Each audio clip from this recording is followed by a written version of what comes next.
Hello and welcome to Crossfire, the show that dives into the heart of global conflicts. When nations collide, alliances shift and lives hang in the balance. Tonight we'll tell you about a surprising statement given by Russian President Vladimir Putin, offering an olive branch to Ukraine and suggesting a potential path to negotiations. Also, we take a look at Russia's growing military presence in Libya as Moscow shifts its focus from Syria to North Africa. Stay tuned as we break these critical developments and explore what they mean for the future of global security. In a surprising move, Russian President has signaled a willingness to negotiate with Ukraine without any preconditions. Now, Putin also indicated that he was ready for talks with US President-elect Donald Trump about ending the Russia-Ukraine war, a conflict that has left millions displaced and thousands dead. But is this a genuine offer of peace or just a tactical move in the larger geopolitical chess game? Find out in our next report.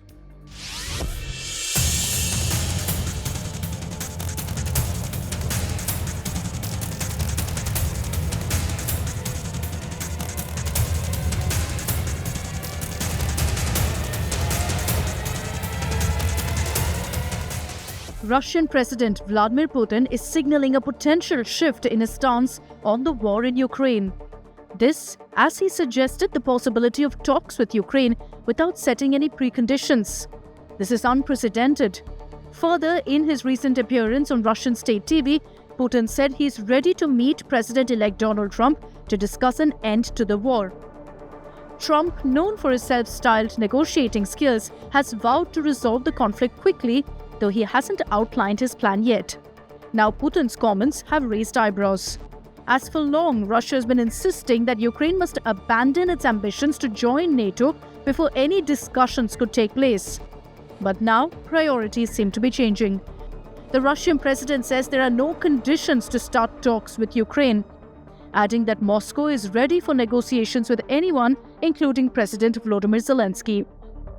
However, despite this apparent olive branch, Putin has made it clear that any deal could only be signed with what Russia considers to be Ukraine's legitimate authorities, which means the Ukrainian parliament.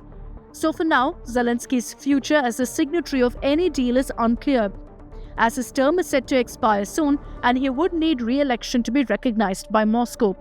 Putin has also dismissed the idea of a temporary truce, insisting that only a long-term peace deal with Ukraine would end the war. Any talks, he said, must start from the agreement made early in the war during negotiations with Istanbul, a deal which many Ukrainians equate with surrendering. Now, Putin's words may sound conciliatory, but the context is crucial here. If you look at the battlefield developments, Russian forces have been advancing across Ukraine, securing key territories in the east. On the other hand, Ukraine has made its stance very clear. It would not cede Ukrainian sovereignty for the sake of peace. So will Putin's olive branch lead to peace, or is it simply another stalling tactic in a war that's already caused too much? Now, we have been talking about the cost of Russia-Ukraine war. But while at times numbers tell you a clear picture, sometimes they can also hide it well. In that case, comparison helps. Now imagine the combined population of Grenada, French Polynesia, Guyana and Dominica. Well, it will be roughly around 1 million. And this is how much Russian losses would amount to in the next 6 months according to UK. Find out more details in our next report.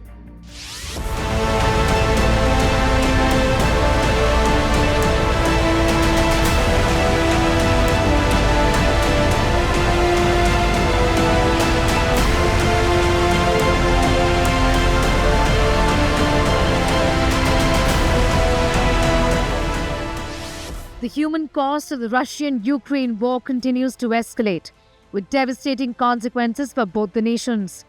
As of mid-December, Russian military losses have surpassed 750,000 troops, a staggering figure that includes killed, wounded, missing, and captured soldiers.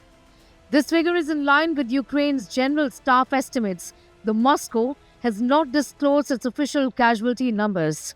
In the past few months, Russia has suffered record high losses, with some days even seeing over 2,000 soldiers being killed. This very heavy toll is a result of intense fighting, especially in regions like eastern Ukraine, and the Kursk Oblast. These are the places where Russian forces have reported territorial gains, but at a huge cost. And now this number is likely to rise further. According to the UK Under Secretary of Defence, Luke Pollard, Russian losses could surpass 1 million within the next 6 months. In an attempt to bolster its forces, Russia has even turned to foreign recruits, including thousands of soldiers from North Korea, according to South Korean and American officials. South Korea claims that around 10,000 North Korean soldiers have been deployed in Russia's Kursk region, who are also suffering at the hands of Ukrainians. Recent reports claim that around 100 North Korean soldiers have been killed, while over 1,000 have been injured in the Kursk region alone. Meanwhile, Ukraine's President Volodymyr Zelensky has confirmed that his country has lost 43,000 soldiers since the war began in 2022. As the war drags on, the devastating human toll shows no sign of slowing down. With casualties mounting on both sides, the future of the conflict remains uncertain. So how much longer can Russia sustain its losses? And what will the war's toll mean for the global security landscape? Only time will tell. And now another story involving Russia, but this time it's about its role in West Asia. At India Today Global, we have been tracking developments unfolding in Syria for you, and now as a result of the fallout of Bashar al-Assad's regime, Moscow is facing growing uncertainty over its military operations in the country, and it's increasingly shifting its focus to Libya. So what does this mean for regional security, and could Libya become the next flashpoint in Russia's geopolitical game plan? Find out in our next report.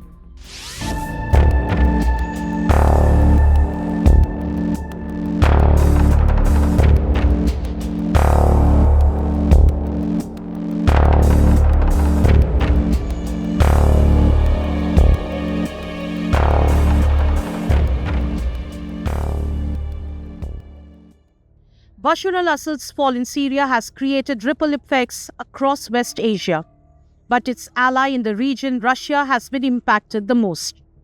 Its involvement in the country is now facing new challenges, which is why Moscow is looking to expand its military influence in Libya, a country already embroiled in complex political dynamics.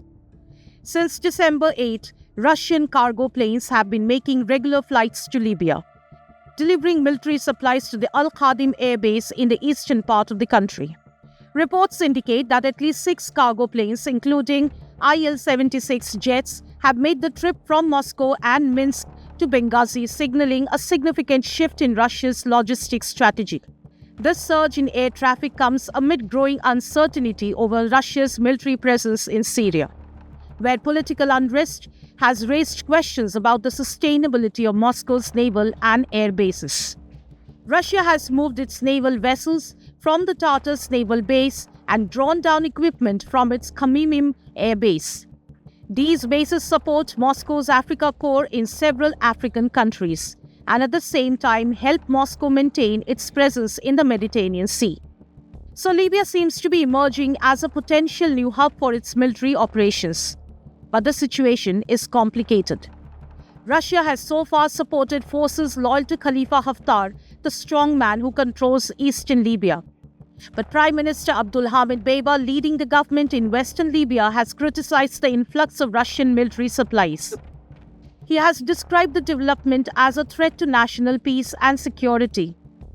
For regional powers like Italy, Russia's growing presence in Libya has raised alarms as well. There are concerns being raised about the security of the central Mediterranean and the potential for destabilization. If Russia loses its base in Syria, Libya could serve as a vital alternative for maintaining its naval capabilities in the region. But with rival factions vying for control in Libya, the future of this strategic pivot remains uncertain. Well, that's all we have for you in this edition of Crossfire. Stay tuned to India Today Global, where we simplify geopolitics for you.